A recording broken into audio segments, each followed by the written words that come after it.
They want more, they want more.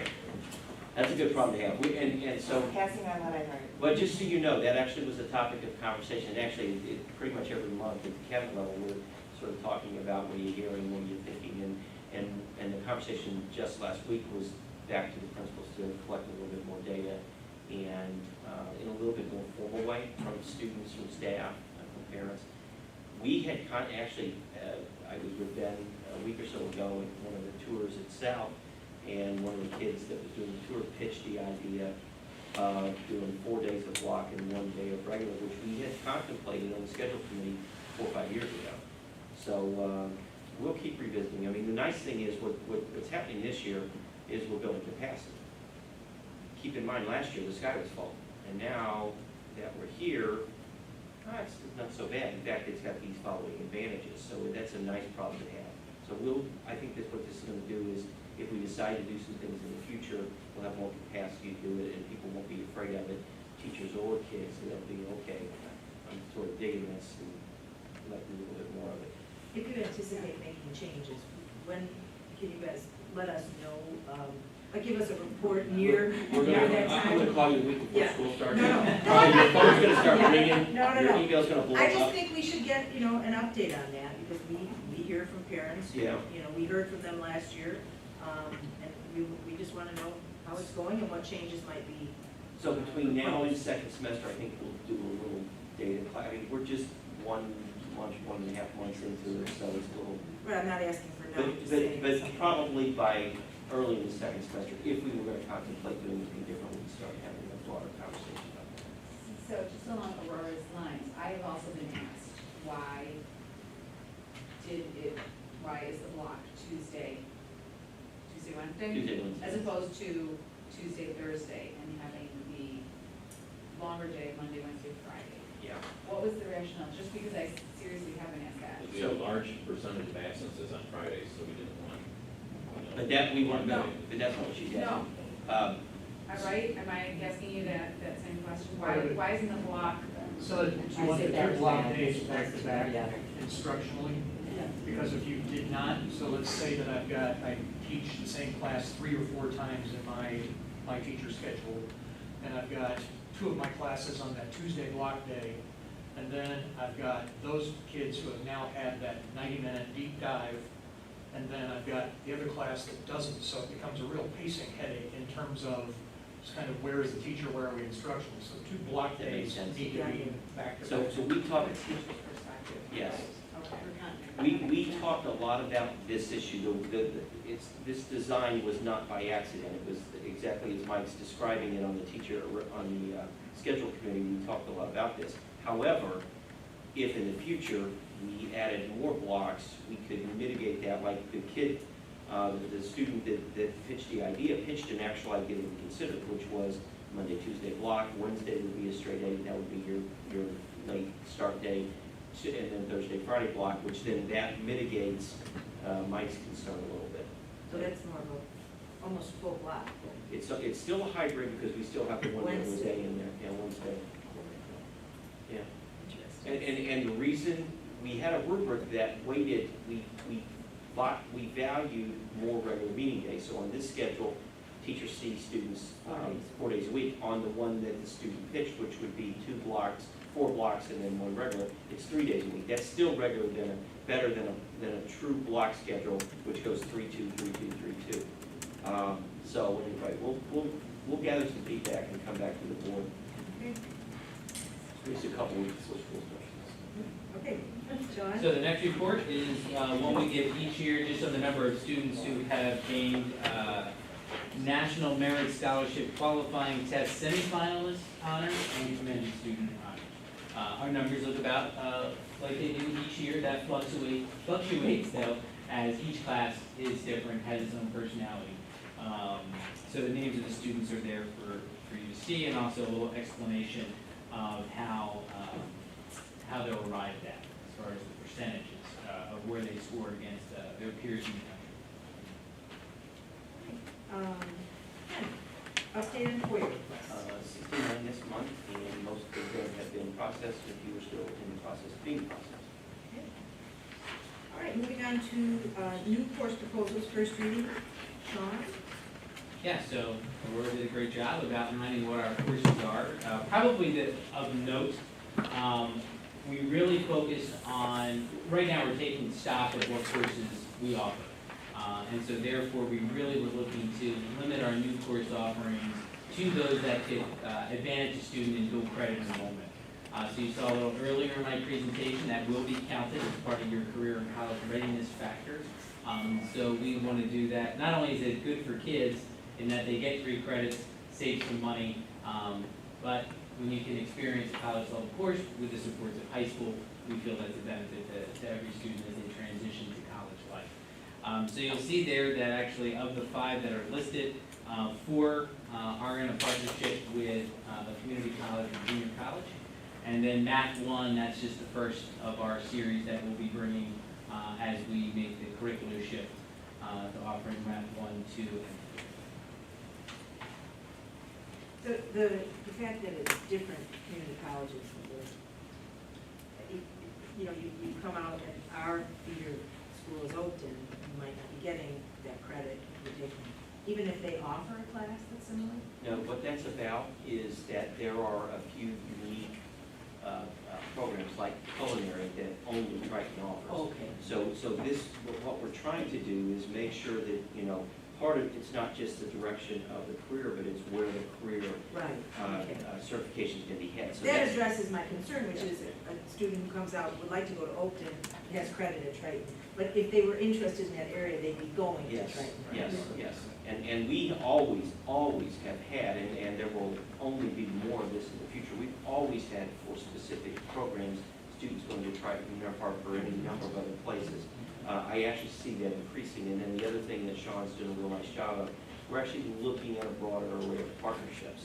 I think the future is going to be way less about AP, and here's what, if you graph AP, it's done this, and I mean at a really escalated rate, and it's up here, but the future is going to be this, for a whole bunch of reasons. What's going to gain currency is going to be dual credit. Part of it is the dual credit bill that we passed in the state last year, so the kids are actually going to have currency. As long as those are IAI courses, they guaranteed a place for life credit, where the AP Equity Act, if your student gets a language arts AP, even a 5, well, U of I might give them an elective credit, so they still have to take their language arts class over. The dual credit bill is actually going to be more meaningful. Now, it's going to take 10, 20 years, I think, to really see it fully realized, but I think that's where the future is going to be headed. Okay. Moving on to item 8, this is also a first reading. This is on the 7,000 series conversion to Series 8, community relations. Sean? This is the shortest of our policy revisions. As you can see, Julie was actually able to print that and include it in the paper copy of the book. We walked through this fairly quickly. And again, this actually, the 8 series is almost like a cleanup series at this point. As we discussed, we had policies in various different sections of our policy handbook that now are clearly linked to others in press. And so this really is sort of the last round. We'll still have 1s and 2s here and there of that conversion to the press policy language. Do you have any questions that we have to take? Also, if you have any questions, that's why this is a first reading, take a look at it and let Sean know if you have questions or comments. Okay? Could I have a motion on item 9A through E, consent agenda? Second. Thank you. Jenny, would you take the roll? Austriaco? Aye. Bessler? Aye. Collins? Aye. Coyle? Aye. Lee? Owen? Aye, but I abstain on here. Okay. Could I have a motion on item 10? This is Board of Education policy, second reading. Thank you. Okay. Sean? And this is the migration of the 6,000 series to the 7 series. So this is a pretty hefty one in that it relates to students. And you'll see the executive summary there. And so if you have any questions at the second reading, I'm happy to answer those for you. Any questions or comments on this? Okay, so we'll go over. Okay, hearing none. Ginny, would you take the roll? Coyle, Aye. Bessler, Collins, Aye. Lee, Austriaco, Owen. Aye. Can I have a motion on item 11, approval of the 2017-2018 audit? So moved. Thank you, Mary. Have a summary, but Well, Member Coyle did a good job summarizing it. What I would like to add two things. One, this is the first year that we were subject to a new GASB called GASB 75, which is why we now report our prorated portion of the liability for the teacher's health insurance system. And also in the audit is the management discussion and analysis is the only portion of the audit that we actually write. So that is a summary of how we performed during the year and kind of our explanation of the financial statements. So if you don't care to fully indulge in all the pages of the audit, that's a good one to read.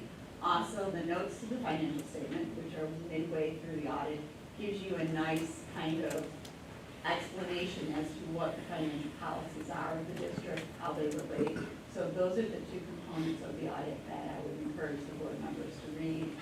As stated, the finance committee did go through it in much greater detail. We spent about 40 minutes going through the audit. So if there are any additional questions that members have, I will take them then. I always like to have a copy of it. The report's in there. I don't need to read all of it, but the report is a great summary. It's a lot more than I want, but I'm trying to get that summary so that you have it. Any questions?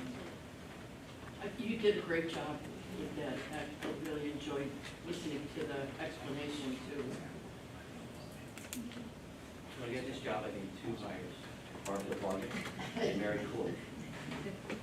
And Mary will be here. I'm still here. Barbara's in Southern California. Please don't. But all kidding aside, I have watched the evolution of the business department, and we are, Carlos said it, but we are very, very fortunate to have a CFO with caliber, a CFO with caliber. She's good as it gets. Okay. If there's no other questions or comments, Ginny, would you please take the roll? Collins, Aye. Lee, Austriaco, Coyle, Bessler, Owen. Aye. Okay, item 12, capital projects. Yeah, we've got a good summary of this, but Mary, over any motion, sorry. So moved. Second. Thank you. Mary? There are not very many times when I can say this is the first for my career. Tonight is one of those. Tonight will be the first board meeting that we've ever talked about 3 years at one board meeting. So we just adopted last year's audit, and we're now going to talk about the summer projects for 2019-20. And we do that so that we can put them on a time frame that is favorable to bidding to get us the best prices. Again, this was outlined when we went over the Buildings and Grounds Committee meeting. There's no glamorous projects. There's gutter systems, concrete replacements, some piping, and some roofs. But these are all needed repairs. They total about $6.6 million. And if approved this evening, we will begin working on the bidding document and designing. And then just start that process with the board. We'll see the award the bids and get the summer updates. So this is the first step. The summer projects and projects for 2019. And again, just, I think I'm remembering this, we had some bids, and we really only have one bid. Correct. And the idea was we needed to push this. Right, our response was we were going to do that. There's no guarantee that we will not, it's still a favorable construction cycle, but changing our bidding timeframe puts us in a more favorable position. All right, so, any questions on any of these items? Hearing none, Ginny, would you read Lee, Coyle, Collins, Bessler, Austriaco, Owen. Aye. Okay, item, can I have a motion on item 13, 2019 health insurance renewal? Okay. As summarized earlier, good year, however, with a 9% increase in our claims cost, the insurance committee is recommending some implementation of some prescription drug programs. We kind of refer to prescription drugs as it's it's like a snowball rolling down the hill. So in order to stay in front of that snowball, we're constantly looking at new plans because there are new specialty drugs and high-cost drugs coming on the market every single month. If you watch television now, you'll see lots of direct drug advertising that you didn't see that 10 years ago.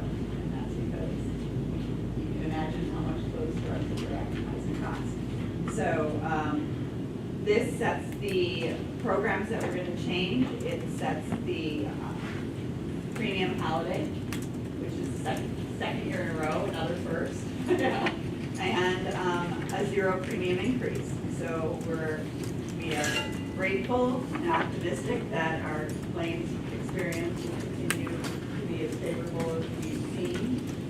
But I have to tell you that we are really an anomaly in this area because no one has seen 2 years of flat premiums and claims that are good 2 years in a row. It's just, we'll take it, we like it, but it is not the norm. Now, I noticed that, the changes in the prescription, coverage, not coverage really, but just the process. The process. It's gonna save quite a bit of money, estimated. Estimated. But I just wanna make sure that, if someone needs a particular drug. So it's there's medically always, one of the necessary. things we looked at is there's always a path. The only time there isn't a pathway is if you're taking, so like Botox is a good example. Botox is a prescription drug designed to treat migraine headaches. It also has what they call an off-label medication, is an off-label use to treat wrinkles. So if your doctor prescribes Botox for wrinkles, that's not covered under the plan. But if Botox is prescribed for migraines, it would be.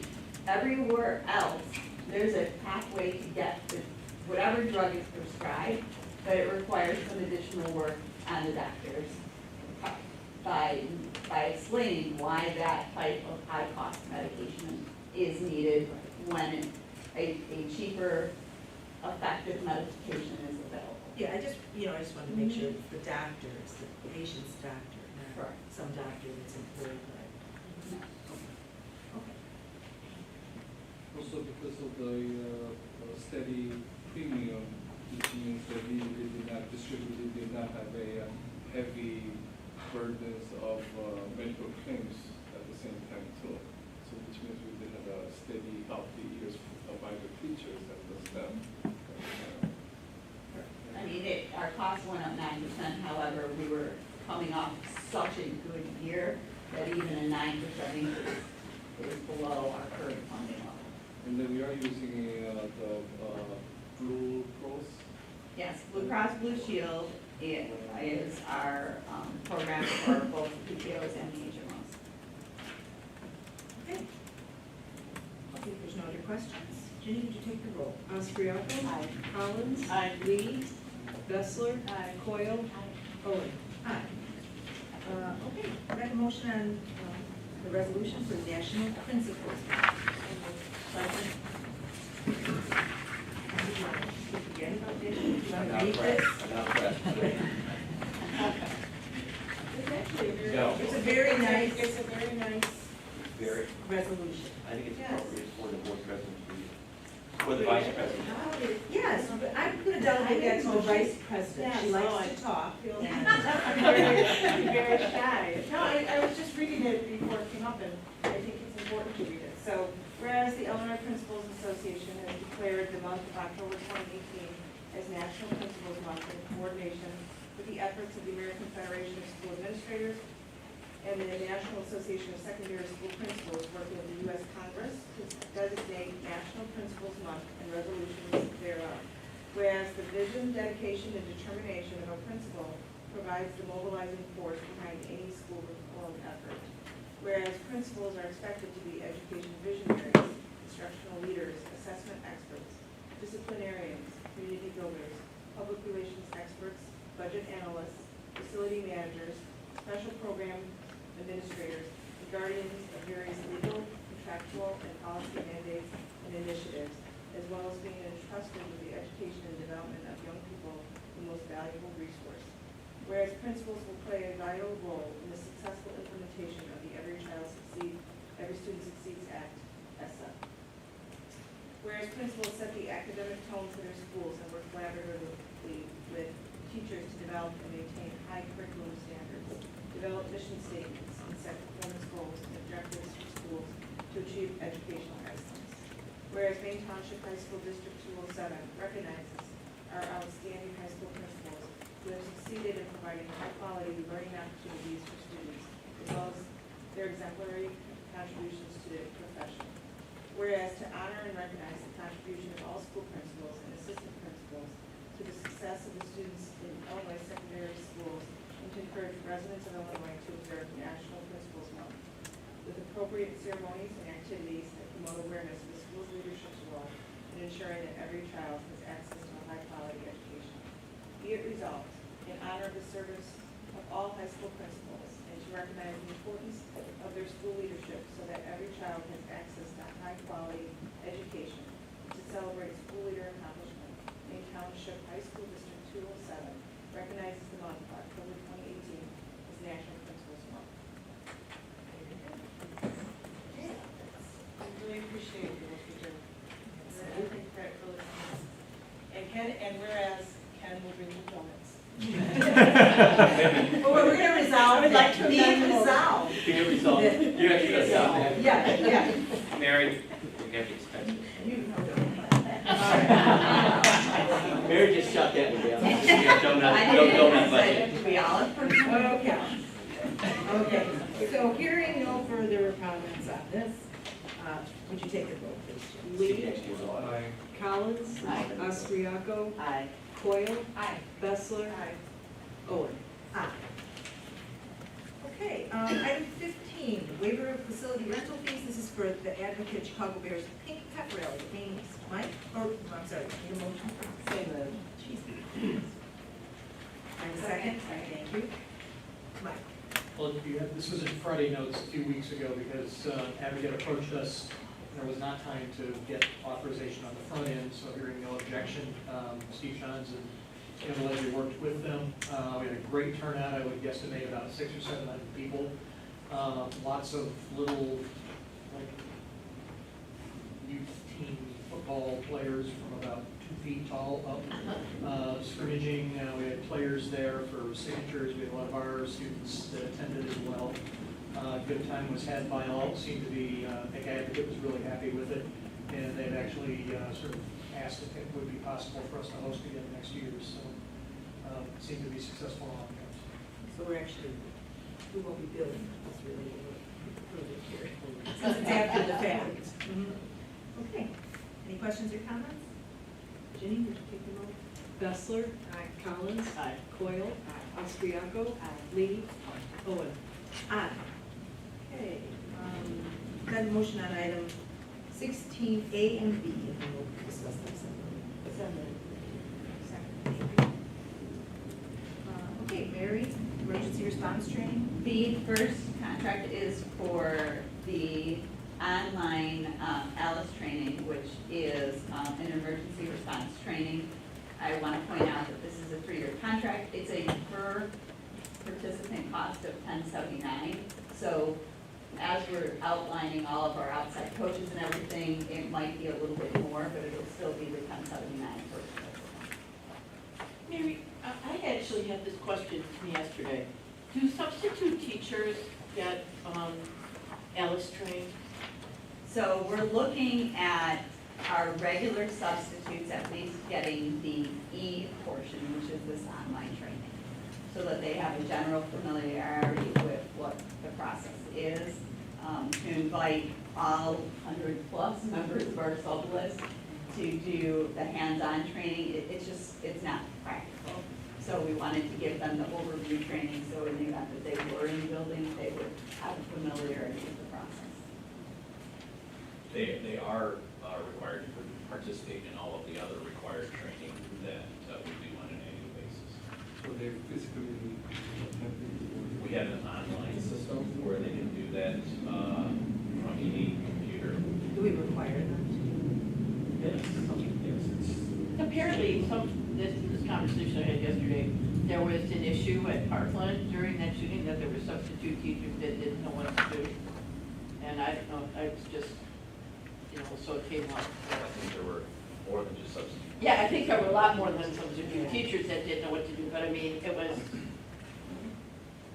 interesting.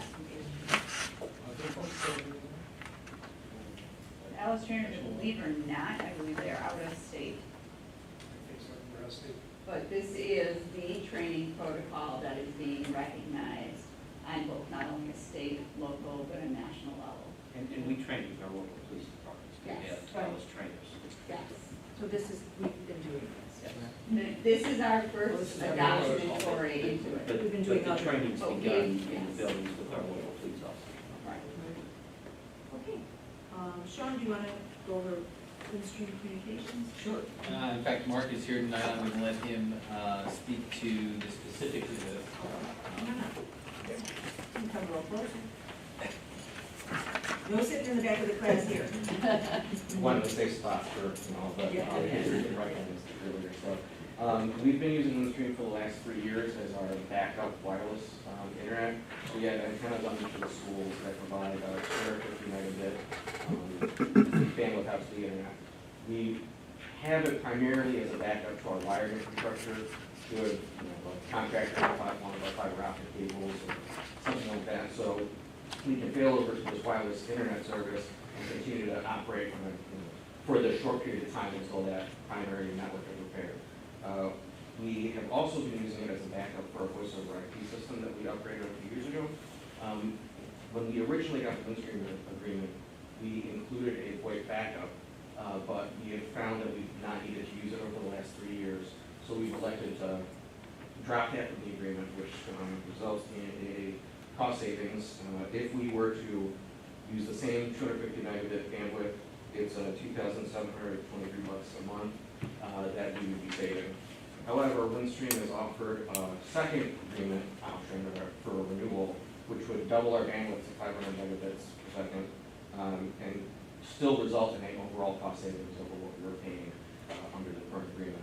So that still results in a $1,028 savings, but it also gives us double the Double bandwidth the that's accessible. During the school year, when classes are in session,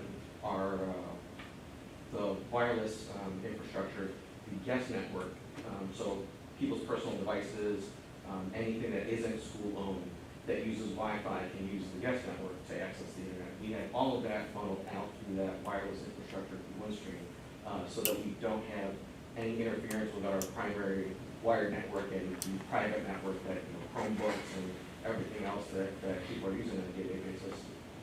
All of that is kind of separated off with the guest network, so that we don't have any issues with people watching Netflix or YouTube or whatever on their personal devices.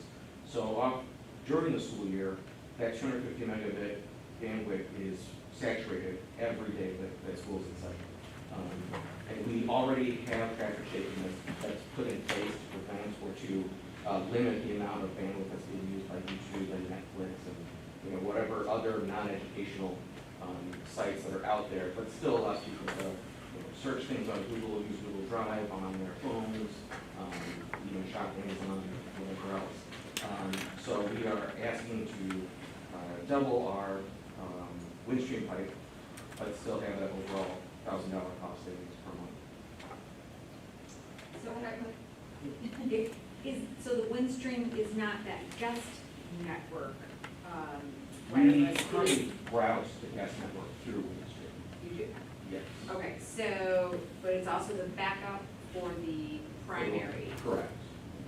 So should something happen to our primary network, our network team will cut over to Windstream, and so all of our internet would go out through Windstream instead of through our fiber optic. For a short. For the short period of time. Short period of time. So the primary network is hardwired as well as a wireless?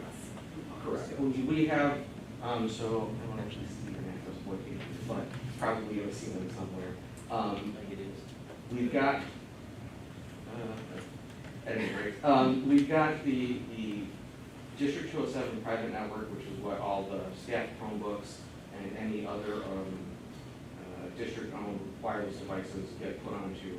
That gets routed through our wired network to get out to the internet. So that goes out through fiber optic cables that are confirmed. And then we have our Chromebook network also goes through that same network, along with anything that's actually plugged into the wall for the internet. So all of our desktop computers in classrooms, for example, the desktop computers here in the office areas, those are all also going out through the wired network. And then all of the personal devices, anything that we haven't configured at the district as part of the tech staff configuring that, will all go out through that Windstream network through the Guest 207 Wi-Fi.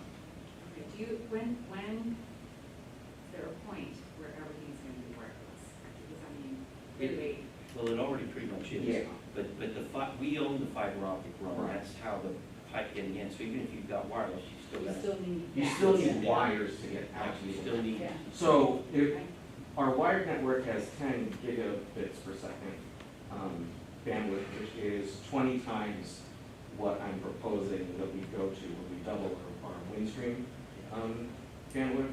So when we cut over to that as a backup, it is a lot slower than what we've got trying to do. It's really just that. Yeah, it's just a backup, just to ensure that we've got enough bandwidth to kind of do bare bones operations without completely shutting down. You're always at risk of those cables Right. just getting interrupted because somebody's digging and they We get. we had something happen actually over by Maine West, I think it was last year, where a contractor was digging for somebody else. They were digging in a trench and they cut into one of our fiber optic cables. So West was on the backup for, I think, a day and a half, or 2 days, while they were repairing that fiber optic cable, because they have to, it's a fiber optic cable, so they can't just patch it in the middle, they have to rerun this cable through the entire length of the run, which I believe is 100 or something like that. So that took some time to rerun that cable. In the meantime, Maine West was running off of that backup area. And it's better to have the increased capacity. Correct. You do need it. Especially now with block scheduling and the students being able to do things outside of their classes, they're not just using their Chromebooks. A lot of them are using cell phones and other devices to work on their school. So, Mark, quick question. It says in your E-rate funds will reimburse the district for approximately 50% Yes. of the expenses. This is not what you were talking about, doubling for less amount. This is something different. The E-rate funds, we already work with EE Exchange to do all of our E-rate funding for a lot of our network spending. So the federal government reimburses for 50% of that expense. So this will, the E-rate funds reimbursements for this will reimburse for the smaller amount that we would be asking for, but we'd also be getting the double speed. So the dollar amount, savings amount, it took that into account already, right? No, This is so in addition. this is, yeah, that's in addition to this Okay. $1,000 a month Okay. savings. Savings always good.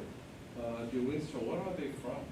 Are they out of state? Or are They are, I believe they have an office in Chicago, I don't know if you. So it's an in-state company? Yeah. Okay. Thank you. That was very instructive. Okay, we can go ahead then, and if there's any other questions on either A or B? Okay, we'll just vote on both of them. Jenny? Austriaco. Collins. Lee. Bessler. Coyle. Owen. Aye. Can I have a motion on item 17, 2 new club proposals? These are both Maine South, then? Junior State of America is essentially the training ground for all our future attorneys. They held, you guys would all really like them, they held a Attorney General forum last year, a candidate forum, and just did a great job. Is it a national organization, or is that just a, It is a national organization, so we're just trying to get in the mix so we can litigate pretty much everything. You want an army out there. Absolutely. Yep. Promote civil discourse? That's right. I thought that was. They're awesome kids. They're awesome kids. And then Helping Hands of America is just, again, same thing. There's just a bunch of kids who want to help and do service out in the world. So the yin and the yang here. Do you provide any spaces or get, the location too, we can just go? for We them to provide get space together? for, anytime Oh, that's students, awesome. absolutely. Okay. Any other questions, comments? All right, Jenny, would you take the roll on your blood proposal? Coyle, Aye. Lee, Bessler, Collins, Austriaco, Aye. Owen. Aye. I have a motion on item 18, approval of school calendars for 1920, 2021, and 21, 22. So moved. Thank you. Thank you. Okay, so this is the time of the year when we approve the calendars for years in the future. After working with our K-8 partners to make sure that our breaks align, which is really the most important piece of our calendar work with our partner districts, and also ensuring that we have enough days, A, to meet state requirements for student attendance, and also our ability to work with staff. We're proposing the calendar specifically of note for 2019-2020. That's the one that will go into effect. The rest are draft calendars for years to come. Of note is a reduction in one of the student attendance days. We also have some unique circumstances for next year as we bring on the new SIS, Student Information System. This enables us to have an extra day of training with staff at the beginning of the school year to ensure that they will be able to access the SIS, populate the SIS, and therefore hopefully be able to have the best information possible for students and parents as we go live as we start the school year next year, as well as an institute day in the spring, which helps us deliver needed professional development and instruction. So for example, this year, one of the things we're doing on that institute day is the ALICE training. So when things like that come up, that extra day in the spring gives us some leverage to make sure that A, we can meet those types of training needs, which are not just academically oriented, but also make sure we can take care of both of those needs throughout the year. Let me just, to clarify, I want to make sure, it's only the 1 year that's going to have 1 day left. Correct. So one of the commitments we made is to try to not start the school year before the second Monday in August and end the school year the Friday of Memorial Day weekend. And so that causes some nuances each year that we have to deal with related to student days and our institute days, and make sure that we have those breaks in there that are necessary for students. The minimum days that a student can attend are 374, so we're well in advance. When you add an institute day, does that have to be okay with the union too? As we develop these calendars, we do it in conjunction with representation of the MTA. It's already a joint union and board committee. Okay, And it's also within the 185 contractual days, so it's not like we added a day. Okay. For which we have to pay an extra day's wage for Okay. students. It's within the 85 day. Thanks. Any other? Yeah, so, I'm sorry, yes. If,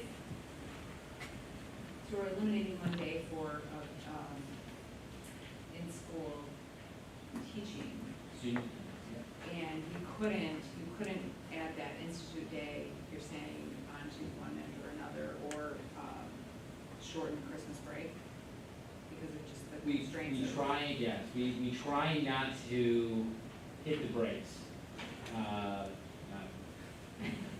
Effect. We try not to affect the brakes, because that is the one area where we've made some agreements with our partner districts to make sure they align. So we wouldn't want to say, well, to get our day, let's have our kids go 1 day longer into the break when students in 64 or 62 or 63 are now off, because that impedes families' abilities to, whether it's travel or whatever their holiday plans might be, we try and stay away from that. So when we look at this, we're trying to ensure the maximum number of days and sort of the number of days that we can work with staff to make that happen.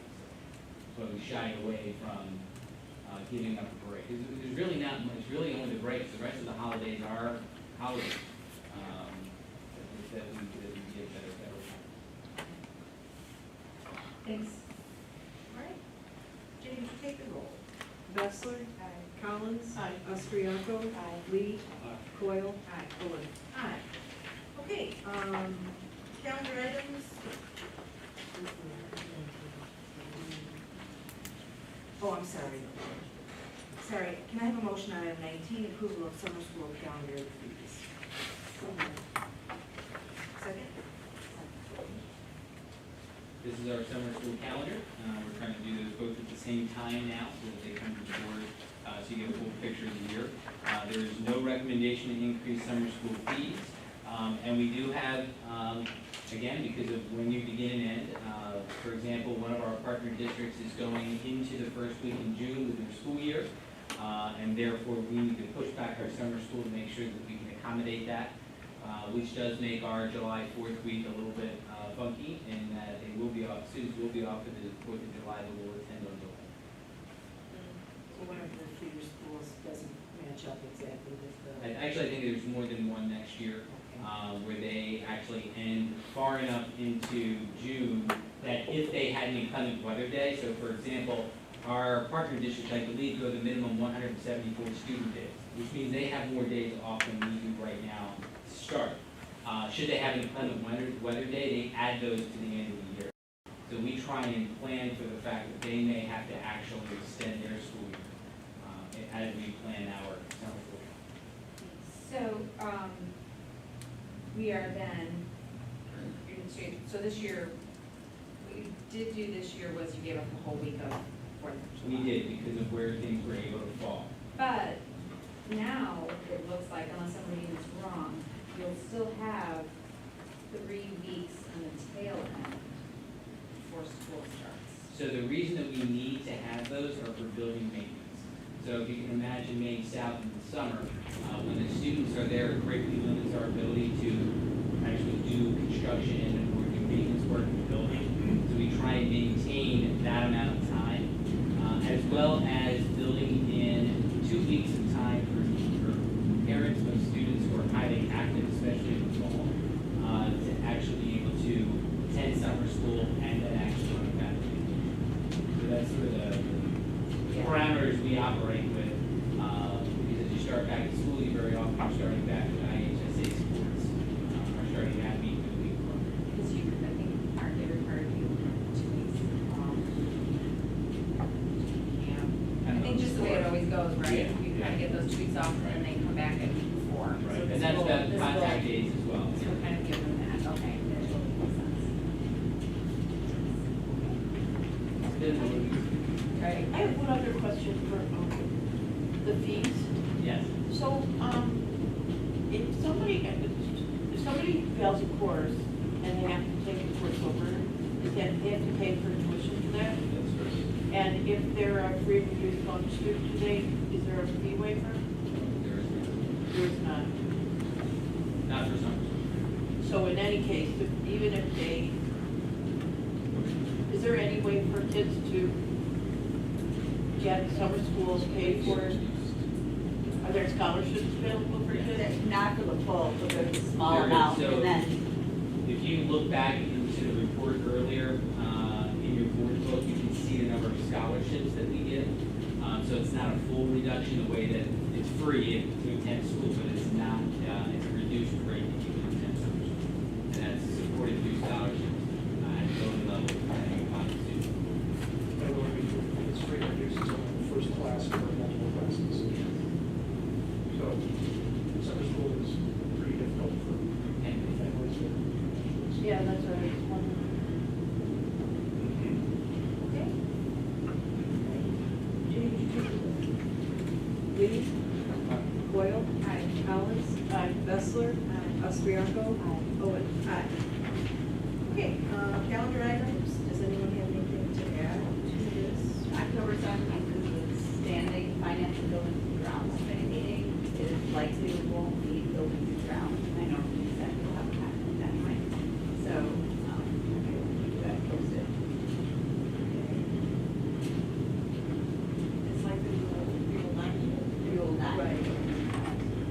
Finance, Finance, we will contact you on that day, or if there are conflicts, schedule another day. Point out that's the standard date.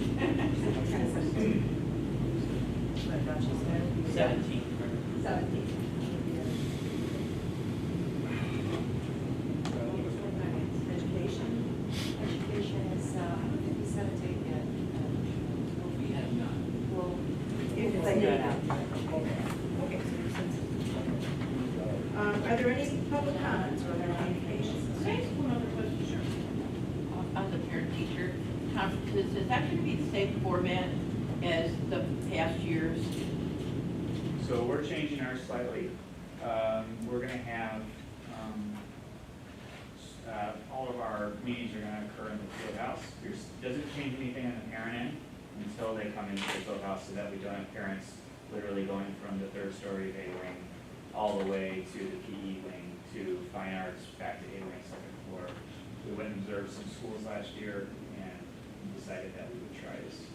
So all the teachers will be in the, Field house and the cafeteria, we're splitting it. We went and observed Lyons Township High School, so, and, yeah. that's That's good. a good, that's a good It's idea. changed for the parents. Yeah. No, that's a good idea. Is that happening at West Indies too? We did that for a while and we stopped doing it. Why? Technology was a real problem in terms of being able to access that number of people. We also have, and it was, I think it was fine, but in the ABCD gym, which is where we held ours with some spillover in the cafeteria, you are kind of on top of it, and it was a little bit loud, as far as that goes. The other thing that for us, the big deal was really the technology piece where things would just freeze up and we couldn't get to, teachers couldn't get in to assist and kind of check things out. And the other, we just have so much less subscription in terms of the number of parents who attend, so we would be super busy for about an hour and a half, and then the last hour and a half, very few parents, teachers then were sort of stuck in the ABCD gym. Technology was not working well, so it was not a respectful or good use of their time when they could have actually been doing something. So we moved it back, and a lot of it had to do, that was about the same time we started this new program where people were able to schedule much more easily, because we used to have to sort of come when you can, which I don't think ever worked particularly well for us, so we've actually seen an increase since we have allowed people to be responsible and schedule appointments and things like that. But that's the reason we walked away. Well, parents can get their steps on. Yeah, right. Like, I don't know that Right, it makes sense, and I think it's true that it's short, and what I was thinking was, probably we can try that too. Yeah. But I really wants to be, before we find out what it is. West is, I think, a little bit easier to navigate. I mean, it's closer than the field house to the A wing. I mean, for parents, I think it's, I'm actually glad you said that for the parents that are coming, because it was impossible to do that. I don't know how the kid, to go all the way from the field house to the third floor of A wing. Yeah, we'll get 15 scheduled.